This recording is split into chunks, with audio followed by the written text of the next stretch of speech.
ऐसा भय तथा मानसिक असंतुलन उन व्यक्तियों में उत्पन्न होता है जो भौतिक परिस्थितियों से ग्रस्त होते हैं। अर्जुन को युद्ध भूमि में केवल दुखदायी पराजय की प्रतीति हो रही थी। वह शत्रु पर विजय पाकर भी सुखी नहीं होगा। विपरीतानुति शब्द महत्वपूर्ण है। विपरीतानी शब्द महत्वपूर्ण इसलिए है क्योंकि उसको विपरीत आशाएं हो रही थी। उसको युद्ध जीतने से ज़्यादा इस चीज़ की चिंता हो रही थी कि युद्ध जीतने के बाद होने वाली परिस्थितियाँ कैसी होंगी, लोग उसके बारे में कैसे क्या सोचेंगे। जब मनुष्य को अपने आशाओं में केवल निराशा दिखती है तो वो सोचता है, मैं ये यहाँ क्यों हूँ। प्रत्येक प्राणी अपने में तथा अपने स्वार्थ में रुचि रखता है। किसी की भी परमात्मा में रुचि नहीं होती।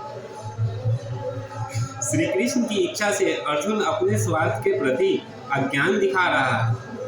मनुष्य का वास्तविक स्वार्थ तो भगवान विष्णु या श्री कृष्ण के में निहित होना है। बुद्धिजीव इसे भूल जाता है, इसीलिए उसे भौतिक कष्ट उठाने पड़ते हैं। अर्जुन ने सोचा कि उसकी विजय केवल उसके शोक का कारण बन सकती है। आगे अर्जुन श्री कृष्ण को कहते हैं, हे माधव, इस युद्ध में अपने ही स्वजनों का वध करने से ना तो मुझे कोई अच्छाई दिखती है और ना मैं उससे किसी प्रकार की विजय, राज्य या सुख की इच्छा रखता हूँ।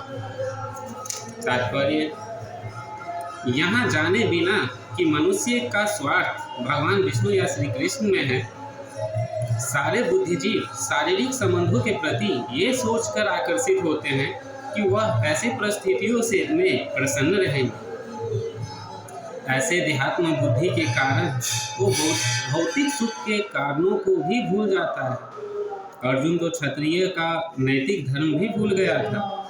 कहा जाता है कि दो प्रकार के मनुष्य परम शक्तिशाली तथा ज्वलनमान सूर्यमंडल में प्रवेश करने में योग्य होते हैं। ये है, एक तो क्षत्रिय जो श्री कृष्ण की आज्ञा से युद्ध में मरता है तथा दूसरा सन्यासी जो आध्यात्मिक अनुशीलन में लगा रहता है।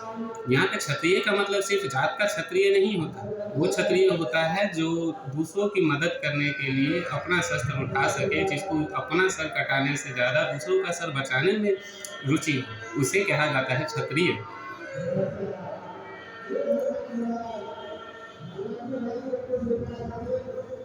अर्जुन अपने शत्रुओं को भी मारने से मुक्त हो रहा था।